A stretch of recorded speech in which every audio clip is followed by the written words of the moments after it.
intuu soo istaago iyo tiifiyada caalamiga ah intuu hortooda soo fariisto inuu si kalsooniyo quraankii uu soo bandhigo waa qayb kamida ardaygii oo geesinimada lagu tarbiyeynayo lagu barbaarinayo birina uu u dalici doono insha Allah taala boqolaal iyo kumanaan kun oo qof inuu hortoodii casharo uu ka bixiyo oo cilmi maragtaahay uu ku deeqsiyo bulsho fara badan isagoon cidna ka baqaynin ilaahay mooyee subxaanahu wa tacaala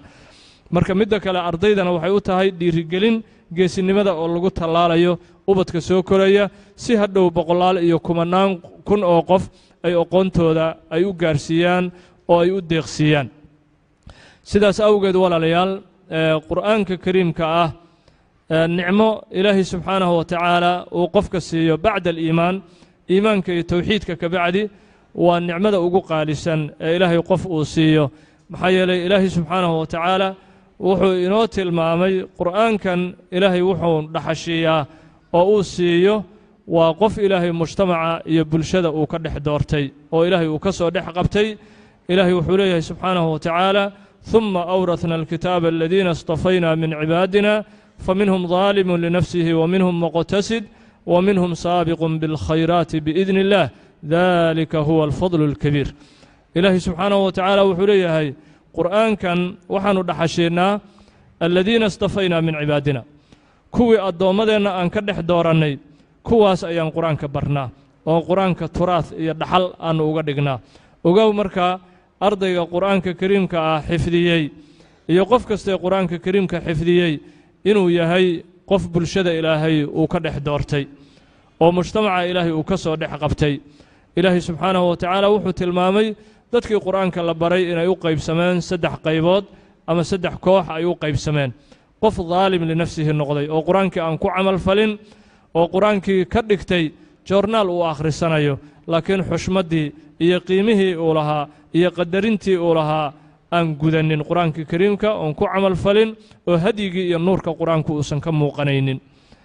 qaybta labaad ilaahay wuxuu inoo sheegay waminhum muqtasid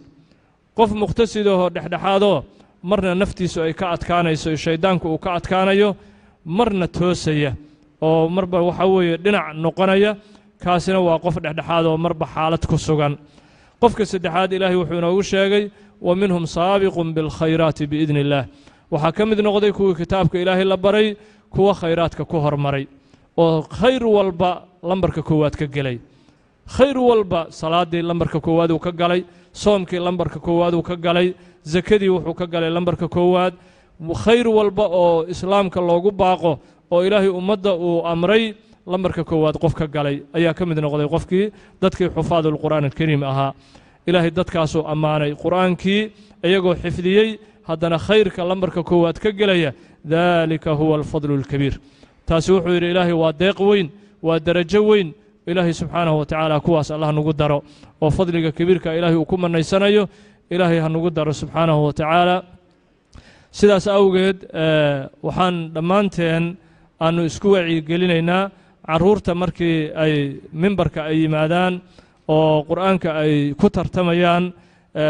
dhammaanteen inaan nidhaaho ما شاء الله لا قوة إلا بالله تاسان اسكو وعي قلينينا سي إشي أنه أيسان وقود عين عرورتا قفك إساقو حاسدين ما أن إشي أولا جيدين أيها وحد عكرتا عجب أولا عجبي قفكان عدك قرحون أما حفظ جيس وناكسين يهي إساقون حتى أكسينين إني إشي أولا عدو أيها دعي كرتا سيداس أوقات النبي وحن وقال دردارمي صلى الله وسلم وبارك عليه مركي رمى يكو عجب قليسو إنا تراهد ما شاء الله لا قوة إلا بالله تاسو أنه قنيس الدفاع ubadka difaacu noqonaysa ilaahay waxaan weydiisanaynaa ubadka Soomaaliya u soo koraya in ilaahay quraanka subxaanahu wa tacaala uu furo xifdigiisana ilaahay uu fududeeyo kuwii ku camal fala oo dalka iyo diinta iyo ummadda horumar gaarsiiyana ilaahay uu nooga dhigo dhammaantoodna ilaahay xifdigiisa Allah dhexgeliyo hada wa billahi tawfiiq wassalaamu calaykum wa rahmatullahi wa barakaatuh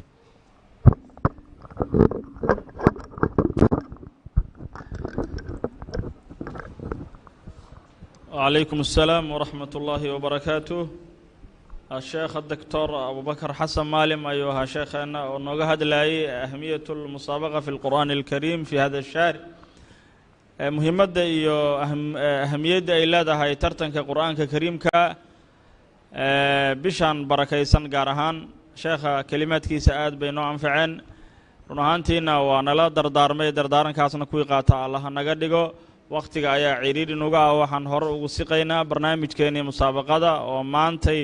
oo bisha ramadaan ay 11 tahay noo bilowday masjid saxaaba 3 degmada Wardhigle xaafadda laba dhagaxna nooga bilowday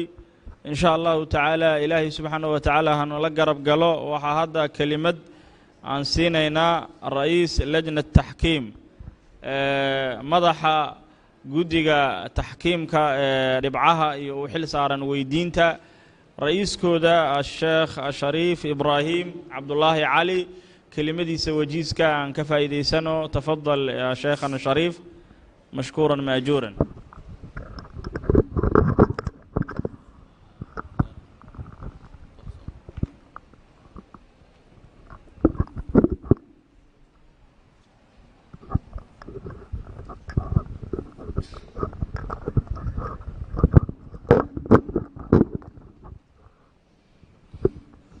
بسم الله الرحمن الرحيم الحمد لله رب العالمين حمدا يوافي نعمه ويكافئ مزيده يا ربنا لك الحمد كما ينبغي لجلال وجهك وعظيم سلطانك وأشهد أن لا إله إلا الله وحده لا شريك له وأشهد أن سيدنا ونبينا محمدا عبده ورسوله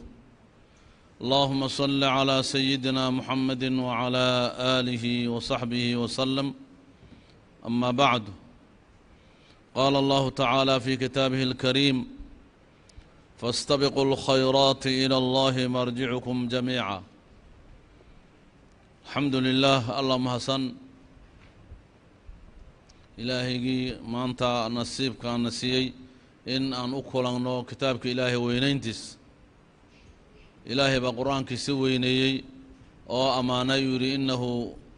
لكتاب عزيز إلهي أسغويني ويري قرآن مجيد